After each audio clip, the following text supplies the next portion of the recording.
Assalamualaikum warahmatullahi wabarakatuh. Salam rahayu sagung dumadi. Salam lembut selembutnya kelembutan. Semoga dengan hati kita yang lembut kita akan mendapatkan kebahagiaan. Selamat pagi para ndoro, dimanapun Anda berada. Berjumpa kembali bersama kami Cah Bejo YouTube channel, saluran pemerhati sejarah, budaya, dan adat istiadat Nusantara. Kami selalu mendoakan semoga Anda dalam keadaan sehat, baik tanpa ada halangan dan kekurangan suatu apapun. Amin, amin ya robbal alamin. Pada kesempatan kali ini kita akan berbicara, berdiskusi, mengasah ilmu seputar burung kesayangan kita, yaitu burung perkutut. Para ndoro, dimanapun Anda bisa menerima tayangan kami, sebagian dari kita mencintai burung perkutut karena memang manggungnya ada sesuatunya.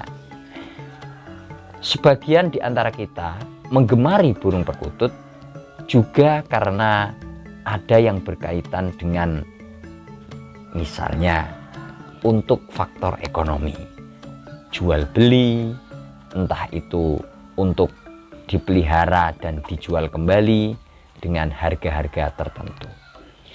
Ada juga yang menggemari burung perkutut dilihat dari segi katuranggan.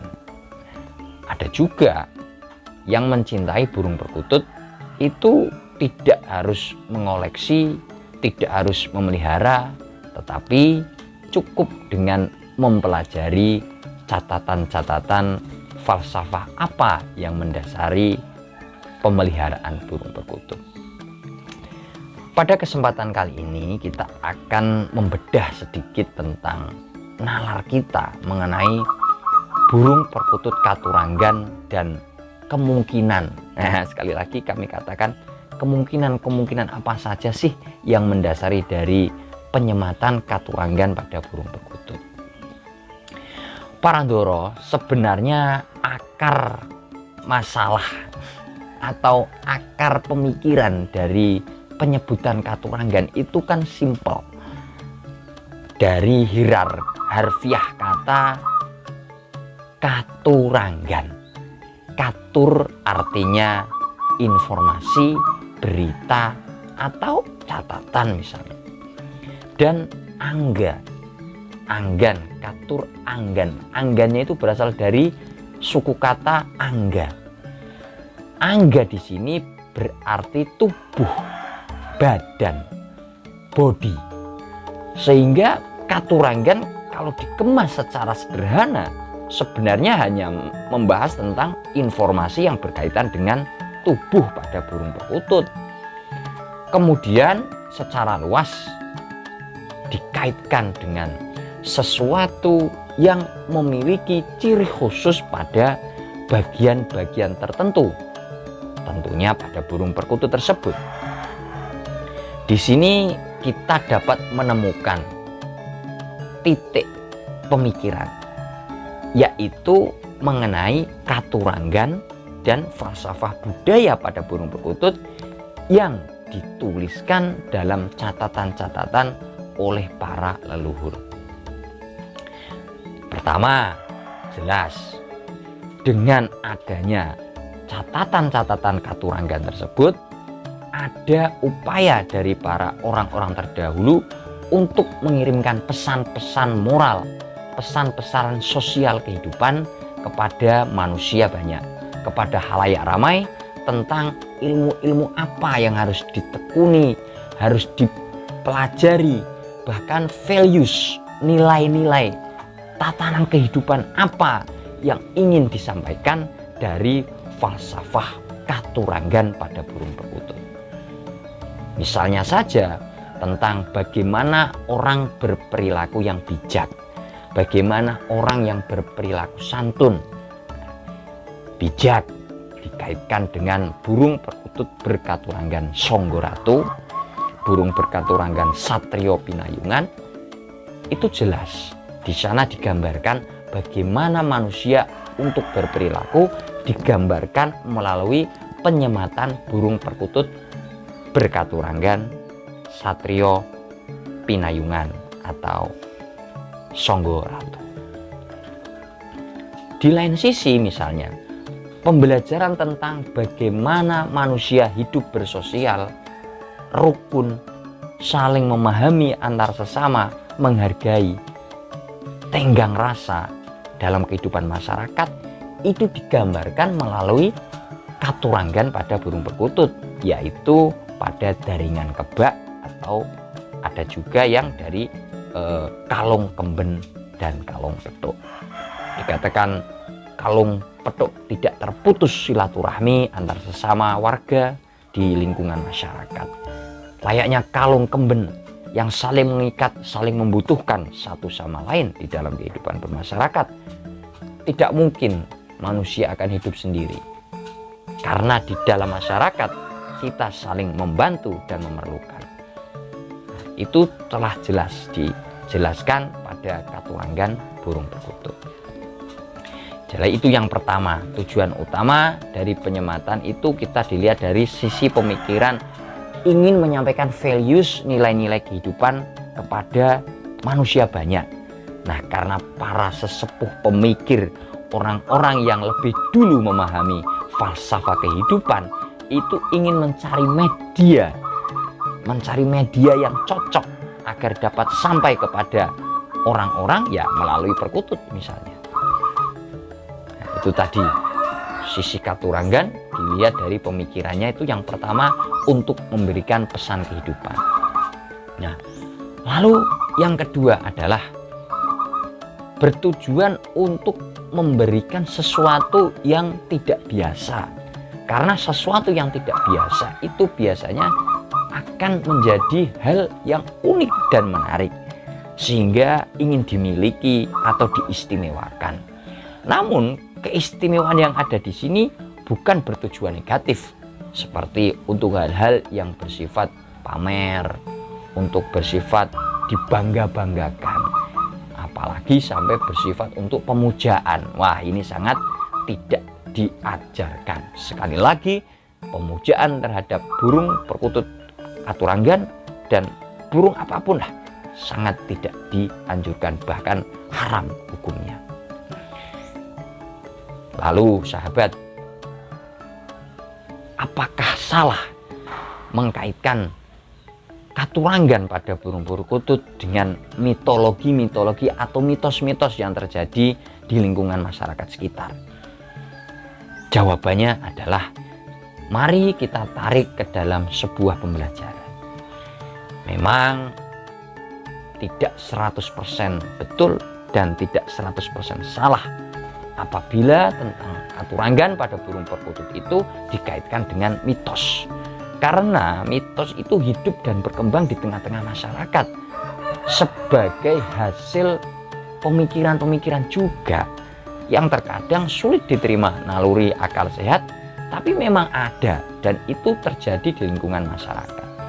Walaupun terkadang pembuktiannya logis 100%-nya itu sangat sulit untuk diterangkan dengan nalar pikiran akal sehat. Namun satu catatan yang pernah kita temukan itu bahwasanya misalnya mitologi itu atau mitos-mitos itu dikaitkan dengan hal-hal yang bersifat gaib atau hal-hal yang bersifat metafisika. Nah, ini misalnya kalau kita kaitkan dengan dimensi lain atau penghuni-penghuni makhluk-makhluk tertentu. Misalnya saja seperti ini. Memang sesuatu yang unik, menarik, berbeda dengan yang umumnya, berbeda dengan yang biasanya, itu bukan hanya manusia saja yang menyukainya. Terkadang makhluk lain pun menyukai tempat tersebut. Misalkan saja ada orang-orang yang menyebutkan pada pohon-pohon tertentu itu memiliki tuah atau khasiat karena di sana ada sesuatu.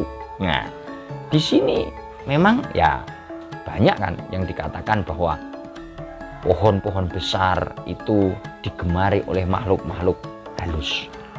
Tempat-tempat yang sepi, jauh, gelap, dan cenderung kotor kumuh itu juga disukai oleh makhluk-makhluk gaib.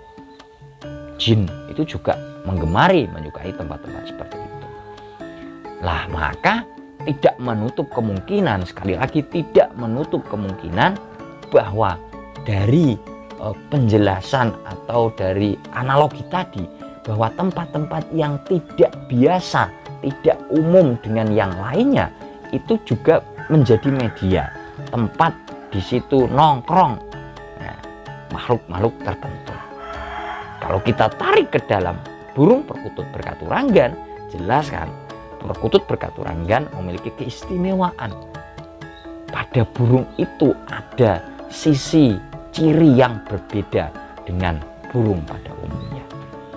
Sehingga di sana misalnya ada burung perkutut dengan keanehan, pada kepalanya ada jambulnya. Pada sayapnya itu jumlah bulunya ada yang warnanya berbeda. Pada kaki yang umumnya bersisik mendatar atau berurutan, ini bersisik silang-silang. Nah, ini ada sesuatu yang berbeda. Kemungkinan di sanalah disukai atau digemari oleh makhluk-makhluk lain dari dimensi yang berbeda dengan umat manusia. Sehingga Parandoro kesimpulannya adalah bahwa apabila kita tahu ada hal-hal yang semacam itu, maka kita menerimanya dengan keimanan. Bahwa kita juga harus mengimani dan mempercayai bahwa ada yang gaib. Ada sisi gaib dalam kehidupan.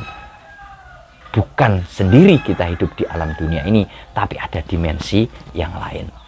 Cukup kita menghargai, cukup kita menghormati sesama makhluk ciptaan Allah Subhanahu wa taala dengan tenggang rasa dan menghargai, saling menjaga batas-batasnya. Itu sampai mana batas kehidupan kita di dunia nyata, alam yang terlihat ini dengan alam yang kasat mata tidak bisa terlihat, itu ya kita saling menghargai saja, sehingga kita tidak terlalu terbebani.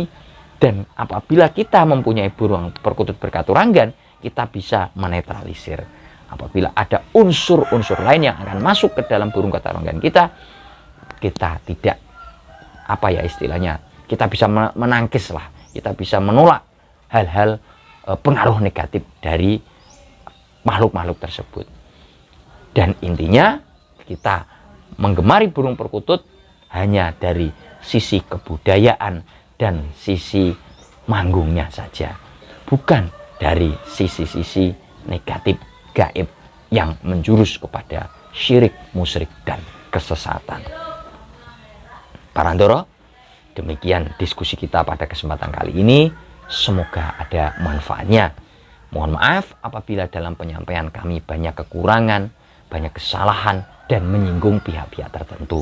Semata-mata kita dalam upaya belajar dan saling sharing informasi.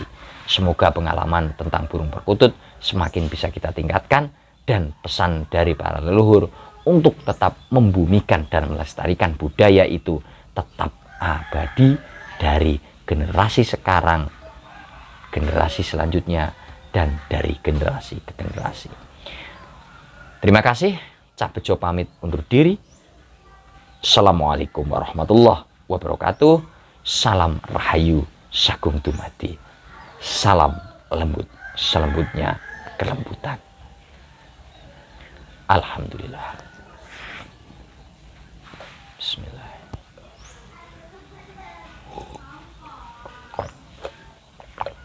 Alhamdulillah.